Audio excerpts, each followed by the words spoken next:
У Скідзель прыляцелі нільскія гусі, і добрага ў гэтым мала. Пара экзатычных для Беларусі птушак пасялілася ў гнёздах ракоў, якія паляцелі на часовую зімоўку.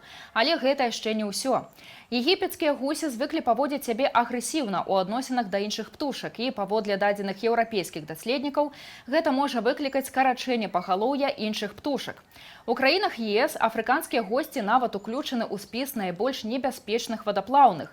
А Великабрытанія і Нідерланды, напрыклад, ужо церпяць ад неспакойных паводзін гэтага віду птушак, які ў тым ліку шкодзіць сельскай гаспадарцы.